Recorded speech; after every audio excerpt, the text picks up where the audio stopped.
Throughout history, the Jews have used two methods of money manipulation to leech on the wealth of countless nations. The first of these methods is usury, which is the act of loaning money at a charged rate of interest. Usury was actually first introduced by the Jews and has been scorned by many renowned historical figures, such as Jesus Christ himself.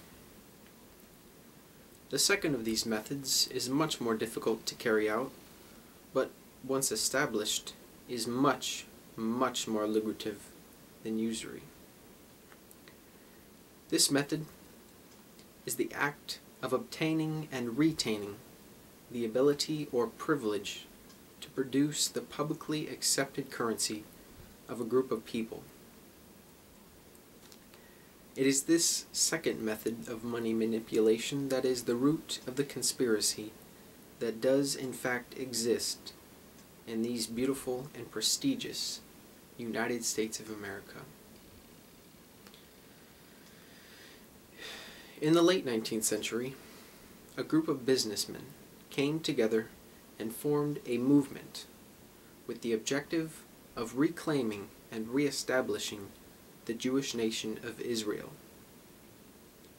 Many of these men had had quite some experience with this second method of money manipulation, so in 1913, these men bribed our then current President Woodrow Wilson into passing the Federal Reserve Act, and ever since 1913, these men, known as Zionists, have had and have used the exclusive privilege to limitlessly print the only accepted legal tender of these United States of America, our dollar.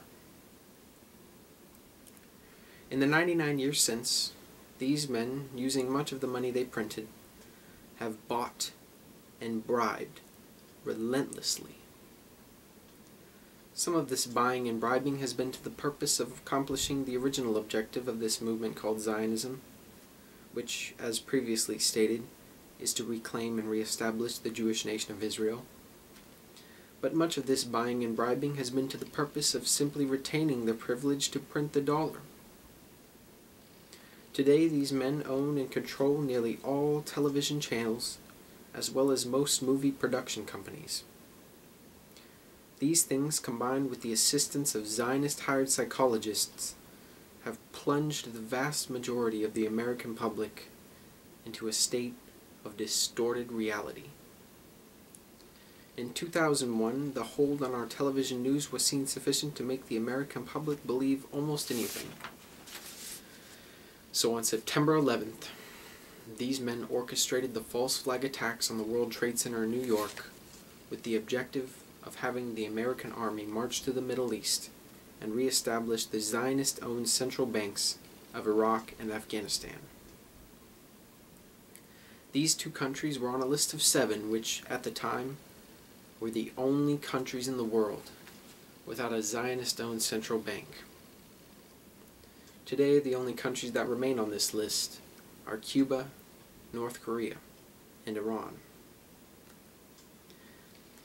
These men, by means of bribery, have controlled every U.S. president since John F. Kennedy, and even some before him. They controlled Barack Obama, as well as 3 of the 4 main Republican candidates in the 2012 presidential election.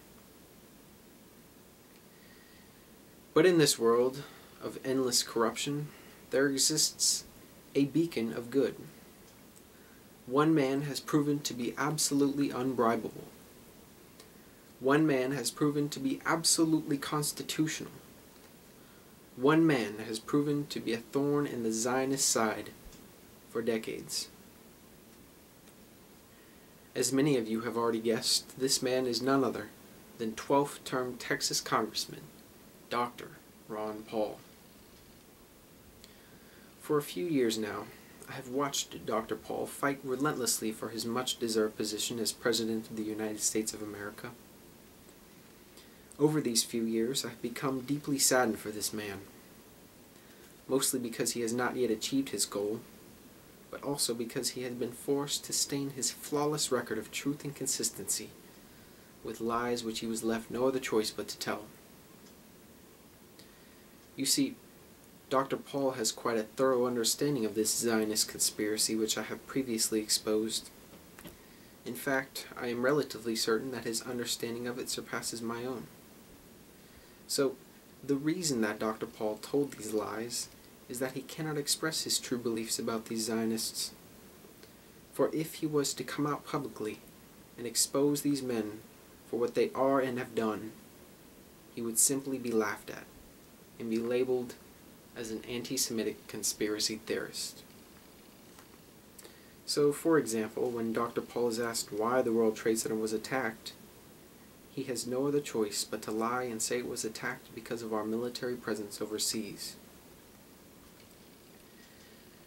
Now, despite the fact that I am 19 years old, I would like to propose to the world a peaceful resolution.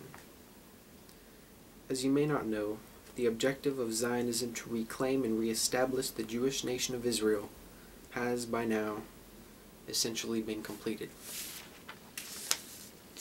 The many Palestinian people who once occupied the land that has now been reclaimed as Israel have either been killed, imprisoned, or forced to move to the very few remaining pieces of Palestinian land such as the Gaza Strip. Today, over 90% of all Palestinian land has been taken, and the nation of Israel has, mostly from America, accumulated a nuclear arsenal of as many as 400 warheads. It is because of these two facts that I suggest to the world that we simply allow Israel to exist. My resolution is simple. Once Ron Paul is put into office, he shall be given full control of every Zionist-owned central bank, so that the world may be weaned from its worthless paper currencies, and at a pace that would avoid worldwide economic collapse, be placed on the ever-so-reliable gold standard system. As for the Palestinians, all remaining Palestinian lands shall remain under Palestinian ownership, all Palestinians in Israeli prisons shall be freed, and each Palestinian man, woman, and child shall have the option of receiving full citizenship to the United States of America, where they shall receive free food, free shelter, and free education. And finally, in exchange for relinquishing control of the central banks of the world to the U.S., Israel shall be allowed to retain the land which it has so wrongly acquired, and all Zionists, as well as those who have criminally associated with Zionists, shall be permanently pardoned for their past crimes. Now, especially to those who have been most victimized by these criminals, this resolution of total forgiveness may seem unthinkable. But in a conflict where so many have already lost so much, I believe we must set aside our hunger for justice, cut our losses, and get the progress of mankind on about its way. Because in a world that is heavily armed with nuclear weapons, we must remember that it is not just us that are affected by our actions, it is also the many people who cannot be here to speak for themselves, because they have not yet been born. And now for my conclusion. As I'm sure some of you Zionists may find and watch this internet video, I would like to offer you a suggestion. In order to minimize your chances of being imprisoned or executed, I suggest you avoid further angering the awakening people of America, and expose yourselves to the public by airing this video on national television. My name is Wesley Allen Gore Jr. Thank you all for watching.